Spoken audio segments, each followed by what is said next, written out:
May 6, 1967, Washington, D.C., a Korean taekwondo champion named Park Sung-jin threw a spinning back kick at a man half his size in a basement gym on K Street, and the man caught his ankle out of the air, held it for 2 full seconds while 3,000 pounds of rotational force died in his grip, and set it gently back on the floor, the way you would return a borrowed book. The Korean, 24 years old, 6 feet 1, 195 pounds, undefeated in 31 competition bouts across 2 countries, looked at the hand that had caught him. He looked at the man who owned the hand, 5 foot 7, 135 pounds, wearing a plain black t-shirt and no shoes. He looked at Jun Ri, the grandmaster whose gym this was, standing against the far wall, with his arms crossed and his face perfectly still. "Who is this?" Park asked in Korean. Ri answered in English because the small man did not speak Korean and because the answer was a name that, in 6 years, would be the most famous name in Asia. "His name is Bruce Lee," Ri said, "and he has been waiting 3 hours to meet you." What happened over the next 11 minutes in that basement would end Park Sung-jin's undefeated record. But what happened over the next 3 days, the 3 days Bruce Lee spent teaching Park the exact technique that had beaten him, would end something larger, the idea that the purpose of defeating a man is to leave him defeated. The gym at 2035 K Street, NW, occupied the basement level of a narrow brick building sandwiched between a dry cleaner and a law office in the commercial district northwest of the White House. It was not impressive. The ceiling was 7 feet 4 inches, low enough that Jun Ri, who was 5 foot 8, had to modify his high kicks during demonstrations to avoid striking the exposed water pipes that ran along the joists. The floor was hardwood, scuffed and waxed so many times that it carried a dull amber shine like old honey. 2 heavy bags hung from chains bolted into a steel beam. A wooden makiwara striking board stood in the corner, its surface split and retaped with electrical tape so many times it looked like a mummy's hand. The walls were bare except for a framed photograph of General Choi Hong-hee, the founder of taekwondo, and a South Korean flag that Ri had carried with him from Seoul in 1957 when he arrived in Texas on a student visa with $40 and no English. The gym smelled of canvas and sweat and the faint chemical sweetness of the dry cleaning solvents seeping through the shared wall. It was, in May of 1967, one of the most important rooms in American martial arts, and almost no one outside of the fighting community knew it existed.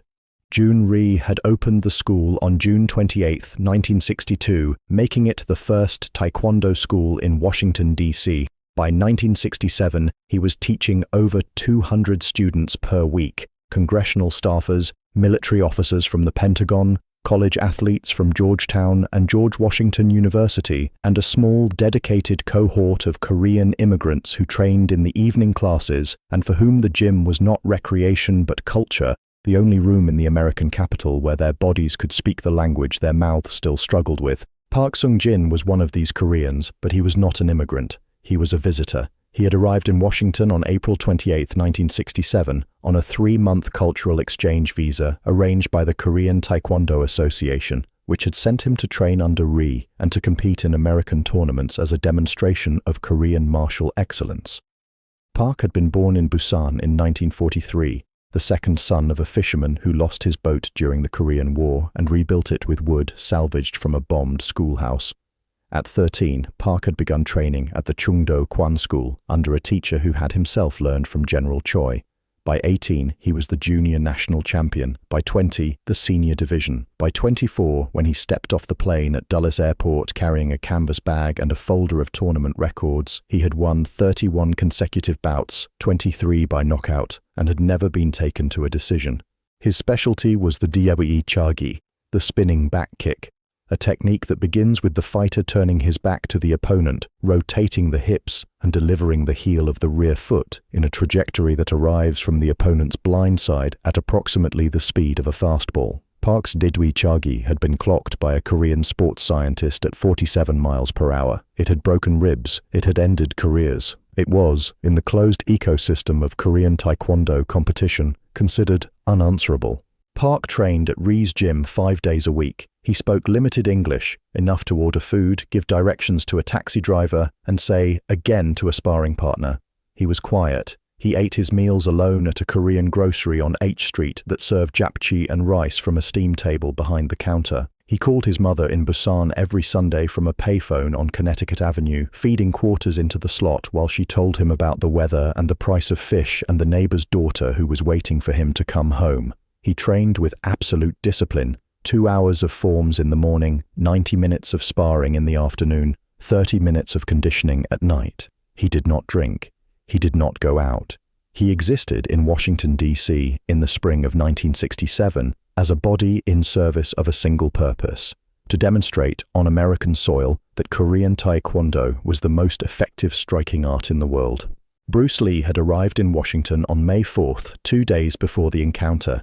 He was in town for the National Karate Championships, which Jun Rhee organized annually and which served as both a competition and a gathering point for the American martial arts community. Lee had performed at the 1966 championships and had been invited back as a demonstrator, not a competitor. His relationship with Rhee was personal and technical. The two had met in 1964 at Ed Parker's Long Beach tournament and had immediately recognized in each other something rare, the willingness to trade secrets. The currency of their friendship was technique. Rhee taught Lee the mechanics of the taekwondo side kick, breaking down the hip rotation, the chambering of the knee, the extension of the heel into a straight line that transforms the leg into a piston. Lee taught Rhee what he called the non-telegraphic punch, a strike delivered without the preparatory cocking of the arm, without the shift of weight, without any of the signals that a trained opponent reads to anticipate a blow. Each man gave the other something his own tradition lacked, and neither kept score. When Lee arrived at Rhee's gym on the afternoon of May 6th, he had been told only that Rhee had a student he wanted Bruce to meet. "He is the best kicker I have ever trained," Rhee said on the phone. "He has never lost." Lee, who was 26 years old and had spent the last 3 years dismantling the idea that any single style could claim supremacy, heard the word never, the way a locksmith hears the word unpickable. He did not come to fight Park Sung-jin. He came to learn something. But the distinction between learning and fighting in Bruce Lee's universe was a membrane so thin that it dissolved on contact. Park was finishing his afternoon sparring session when Rhee brought Lee down the basement stairs at 4:15 p.m. The gym held 8 people. Park, his sparring partner, a Georgetown law student named Tom Avery, who outweighed Park by 20 pounds but had never once landed a clean strike on him, Rhee, 2 intermediate students wrapping their hands in the corner, and a 16-year-old Korean boy named Cho Min-ho who swept the floors after the evening session and who, because he was always there and never spoke, tended to be forgotten in any accounting of who was present. Min-ho would not be forgotten in this one. Park saw Bruce Lee before Rhee introduced him. He saw a Chinese man, small, visibly small, smaller than anyone who trained at this gym, wearing a black t-shirt and dark slacks, carrying no bag, wearing no belt, displaying no insignia of rank or style. The man's feet were bare. His forearms were disproportionate to his frame, thick at the wrist in a way that suggested not weight training but repetition. Tens of thousands of the same motion performed until the muscle had no choice but to grow around it. Park registered these details the way a professional registers details, automatically, without judgment, filing them for later. Rhee made the introduction in English. "Sung-jin, this is my friend Bruce Lee. He teaches in Los Angeles. I have told him about your kicking." Park bowed. Lee bowed. They looked at each other. "Master Rhee says your back kick has never been answered," Lee said. His voice was calm, light, almost friendly, the voice of a man making conversation at a dinner party, not standing on a hardwood floor in a basement with another fighter. "It has not," Park said. His English was careful, each word placed like a stone in a wall. "Would you like to show me?" Park looked at Rhee. Rhee's face was still, the deliberate stillness of a man who knows he has introduced a match to dry grass and wants to see which way the fire moves. "You want to spar?" Park asked. "I want to see the kick," Lee said. They stepped to the center of the floor. Tom Avery moved to the wall. The 2 intermediate students stopped wrapping their hands. Min-ho, the 16-year-old sweeper, sat cross-legged near the stairs with his broom across his lap and watched. What happened in the next 11 minutes would be described differently by each person in the room, but on the central facts, they agreed. The first 3 minutes were measurement. Park and Lee circled each other at a distance of approximately 6 feet. the outer edge of kicking range, the distance at which a taekwondo fighter feels comfortable and a close-range fighter like Lee does not. Lee made no attempt to close the distance. He watched. He moved laterally, shifting his weight from foot to foot in a rhythm that Park recognized as deliberate. Lee was not pacing, he was calibrating, reading Park's body the way a safecracker reads tumblers, listening for the click that tells you which direction to turn. At the 3-minute mark, Park threw his first kick, not the spinning back kick, a probing round kick aimed at Lee's midsection, fast, thrown from the front leg to test reaction time. Lee leaned back 4 inches. The kick missed his stomach by the width of a hand. Park reset. Lee had not moved his feet. He had read the kick, measured its reach, calculated its recovery time, and stored the data. He had done nothing else. At the 5-minute mark, Park threw the DWI chagi. He did it beautifully. The turn was clean, shoulders rotating first, then hips, then the rear leg whipping around on a horizontal plane, heel extended, 195 pounds of committed rotational force directed at the left side of Bruce Lee's ribcage. It was, by every metric, a perfect kick. It traveled at a speed that should have made interception impossible. Lee caught it. Not blocked, caught. His left hand came up and closed around Park's ankle at the moment of maximum extension, when the kick had delivered all of its force and had nothing left. The timing was so precise that it appeared choreographed. Lee held the ankle. He held it for 2 full seconds, long enough for Park, balanced on one leg with his kicking foot imprisoned in a stranger's grip, to feel the entirety of his vulnerability. His back was to Lee. His base leg was bearing all his weight. His hands were empty. If Lee struck now, a punch to the exposed kidney, a sweep of the base leg, an elbow to the spine, the fight would end in a way that Park would feel for months. Lee did not strike. He held the ankle for 2 seconds and then lowered it to the floor with a controlled, deliberate motion, the way you set down something fragile. He placed Park's foot on the hardwood as gently as if he were returning a child's toy to a shelf. Park turned around. He looked at Lee's face. Lee was not grinning, not posturing, not performing. His expression was, and this is the word Tom Avery used in his account, curious. He looked genuinely curious, as if Park's kick had been a question and the catch had been a partial answer and the full answer was still forming. Again, Lee said. Park threw it again, harder, faster, with a half-step entry to close distance before the rotation. Lee caught it again. Same hand, same grip, same gentle return to the floor.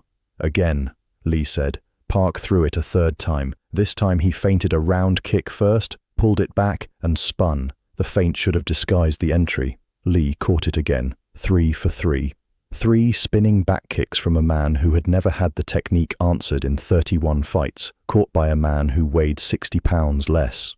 Park stood still. His breath was elevated, not from exertion, from the dawning recognition that he had encountered something outside his system, something his 31 victories had not prepared him for. How? Park said. It was one word, but it carried everything. The confusion, the frustration, the professional's urgent need to understand a failure. Bruce Lee looked at him, and here, in this basement on K Street, in front of 7 witnesses and a 16-year-old boy with a broom, Bruce Lee said the sentence that would change Park Sung-jin's understanding of fighting, of teaching, and of what a man owes to the person he has beaten. "Your kick is perfect," Lee said, "but your shoulder tells me when it's coming. You rotate the shoulder 1/10 of a second before the hip. That is the telegraph. I am not catching the kick. I am reading the shoulder." He had given it away. The secret. The specific exploitable flaw in Park's technique. The flaw that no opponent in 31 fights had ever identified. The flaw that Lee had diagnosed in under 5 minutes and exploited 3 times in a row. In any competitive context, that information was a weapon. You do not hand your weapon to the man you just used it against. You keep it. You save it for the next time you meet. But Bruce Lee was not competing. Bruce Lee was doing something that no one in that room, except possibly Jun Ri, had ever seen a martial artist do at this level. He was teaching his opponent the technique that had beaten him in real time on the same floor where the beating had occurred, and he was not finished. What he did over the next 3 days would take that single sentence and expand it into something that would reshape Park Sung-jin's career, his teaching, and, through a 16-year-old boy sitting on a basement floor with a broom. the life of a person Bruce Lee never knew existed. Park Sung-jin did not sleep well on the night of May 6th. He lay in his rented room on a twin bed in a boarding house on 16th Street NW, staring at the ceiling, replaying the 3 catches. Not the physical event, the philosophical one. A man had identified the flaw in his greatest technique, exploited it cleanly 3 times, and then told him exactly what the flaw was.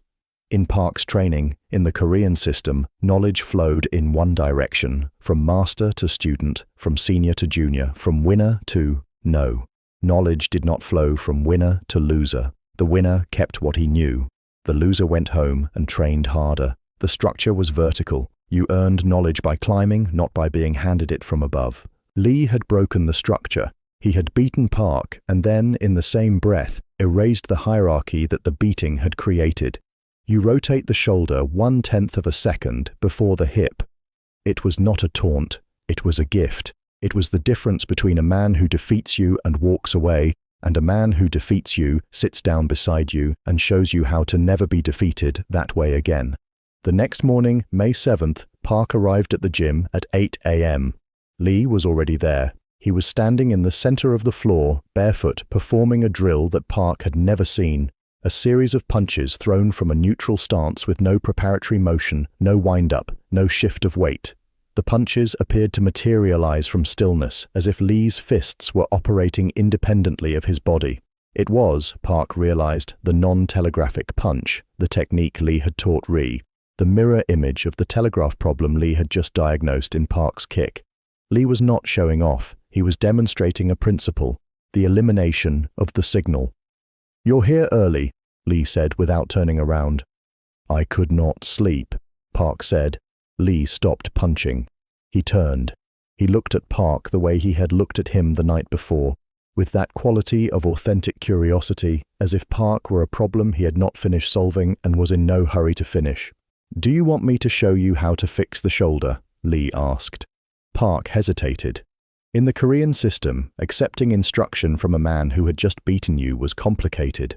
It implied a shift in status. It implied that the man was your teacher, which meant you were his student, which meant the 31 victories meant less than this one loss. The hierarchy demanded that Park decline, return to his own training, and correct the flaw alone.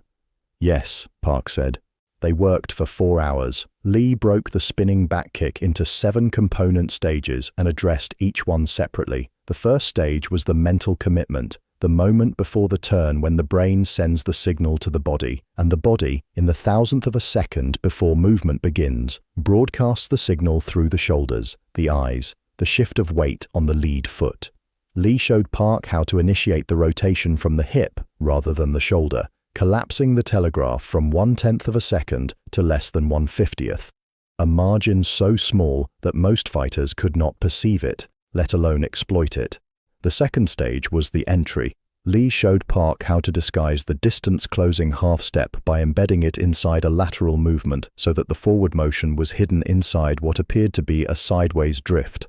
"Movement hides inside movement," Lee said. "If I see you coming forward, I prepare. If I see you drifting sideways and then you are suddenly behind me, I have no preparation. The drift is the disguise."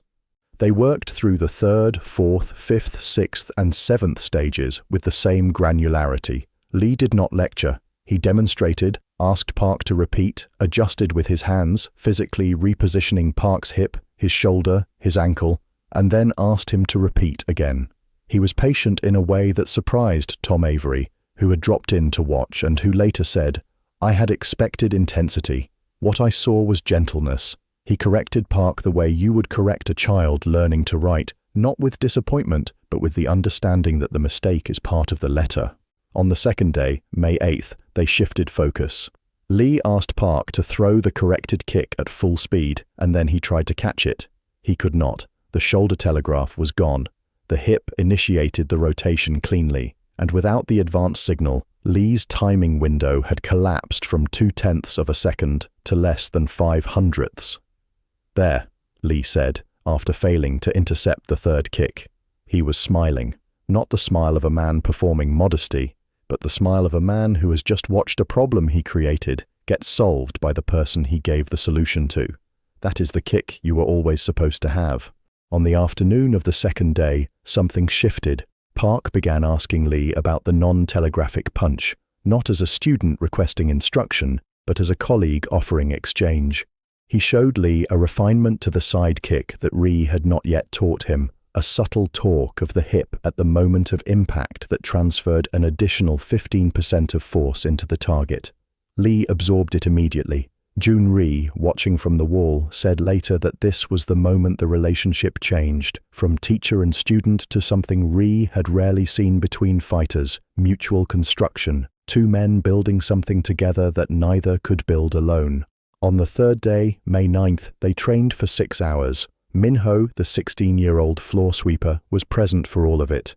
Minho had not been asked to stay. He had not been invited. He was simply there, as he always was, sitting near the stairs with his broom, watching the two men move across the hardwood floor with an attention so total that he forgot to sweep. He watched Park throw the corrected kick, the kick without the telegraph, and he watched Lee fail to catch it and smile. He watched Lee show Park how to read an opponent's breathing rhythm, how to identify the microsecond pause between exhale and inhale when the body is most vulnerable. He watched Park show Lee the Chung-do Kwan method of training the instep to absorb impact, wrapping the foot in cloth and striking a sandbag 2,000 times a day until the bone itself thickened. He watched two men from two countries, speaking a language that was native to neither, communicating through their bodies with a fluency that their mouths could not match. Minho was 16. He had come to America 8 months earlier with his mother, who worked as a seamstress in a garment factory in Arlington, Virginia, sewing linings into winter coats for 8 hours a day at $1.40 an hour. His father had died in 1963 in Daegu of tuberculosis when Minho was 12. Minho had trained in taekwondo for 2 years in Korea before coming to America, but his mother could not afford the tuition at Ri's school, so Ri, who knew what it was to arrive in America with nothing, had offered the boy a deal. Sweep the floors after the evening class and you can train for free during the afternoon session. Minho swept every night. He trained every afternoon. He spoke almost no English. He understood almost everything. What he understood, watching Bruce Lee and Park Sung-jin for 3 days, was not technique. He already had technique. What he understood was a principle so simple that it could be stated in a single sentence but so rarely practiced that he had never seen it before. That the purpose of winning is not to stand above the person you defeated, but to reach down and bring them up. That principle entered Minho the way a seed enters soil, silently, invisibly, with no indication of what it would become. Park Sung-jin returned to Korea in July 1967 at the end of his cultural exchange visa. He carried with him the corrected spinning back kick, the non-telegraphic principles he had absorbed from 3 days with Bruce Lee, and a piece of paper on which Lee had written, in his precise, slanted handwriting, a single line: "A good teacher makes himself unnecessary." Park kept the paper in his wallet. He resumed competition. He won his next 14 fights, 12 by knockout, using the corrected kick that no opponent could telegraph, because the telegraph had been surgically removed by a man who had no obligation to remove it.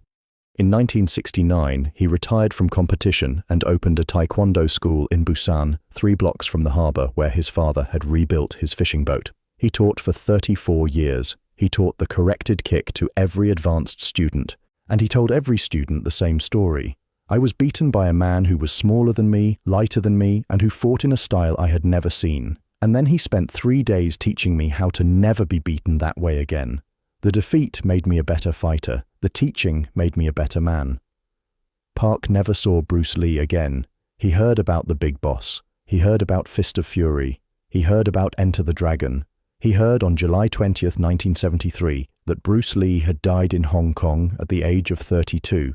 He closed his school for the day. He went to the harbor and sat on the sea wall and looked at the water and held the piece of paper from his wallet. A good teacher makes himself unnecessary, and understood that the sentence was a prophecy. Bruce Lee had made himself unnecessary to Park by giving him everything he needed in 3 days, and then he had left the world, and the things he had given remained. But Park Sung-jin's story, as important as it is not the center of this one. The center belongs to the boy with the broom. Cho Min-ho swept the floors of Jun-ri's gym for 2 more years. He trained every afternoon. His English improved slowly, then rapidly, then completely. He graduated from Cardozo High School in 1969, 17th in a class of 412. He did not attend college. His mother was still sewing coat linings in Arlington. The tuition was not possible. Instead, Min-ho did what Park Sung-jin's example and Bruce Lee's principle had taught him to do. He taught. He began offering free taekwondo lessons to Korean immigrant children in the basement of a Presbyterian church on Columbia Road in the Adams-Morgan neighborhood of Washington, D.C. He had no certification. He had no belt from a formal school. Ri had trained him but had not tested him because the arrangement was informal, and the boy was proud and had never asked. He had a broom, a pair of hand pads he had bought at a surplus store for 60 cents, and the memory of 3 days when two men from different worlds had stood on a hardwood floor and traded everything they knew without keeping score. He taught 12 children in the first month, 20 in the second.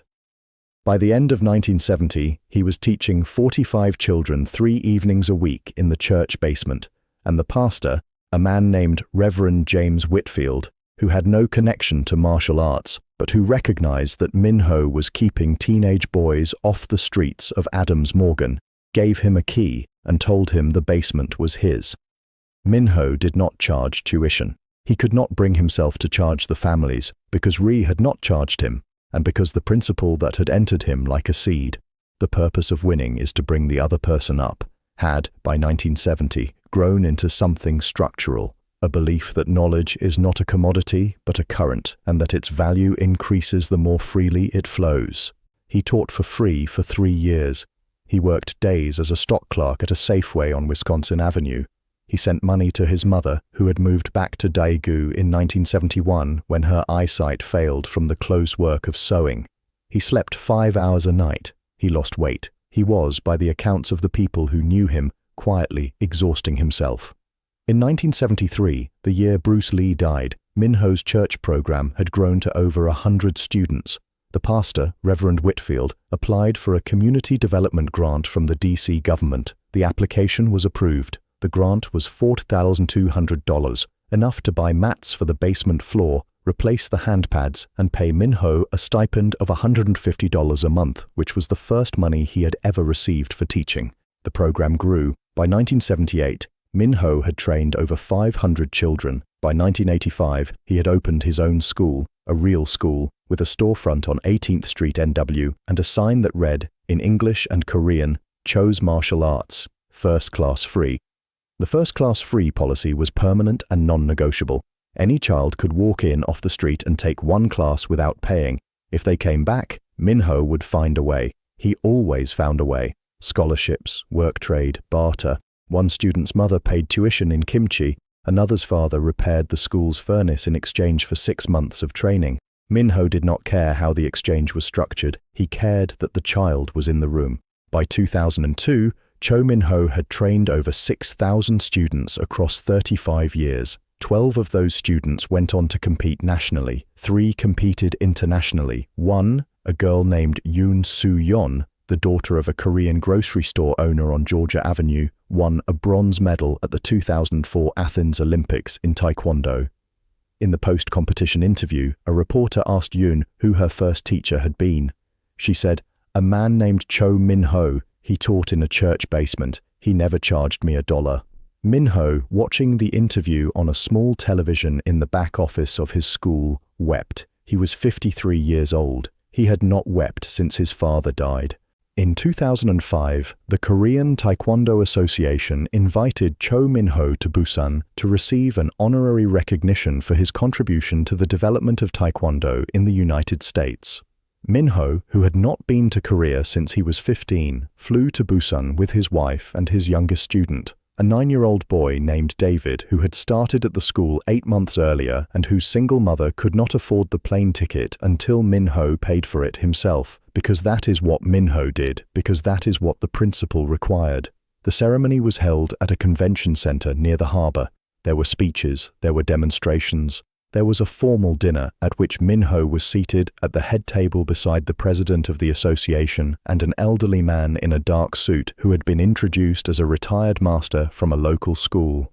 The elderly man was 72. He was thin. His hands, resting on the white tablecloth, were thick-knuckled in the way of a man who has spent 50 years striking hard surfaces. His name was Park Sung-jin. Min-ho looked at him. Park looked at Min-ho. They had not seen each other since May 1967, 38 years. Min-ho had been 16, holding a broom. Park had been 24, throwing a spinning back kick at a man who caught it out of the air. "I know you," Min-ho said. His Korean, dormant for decades, came back rough and accented. "You were the boy who swept the floors," Park said. "I was. You watched us train. For 3 days. I watched everything."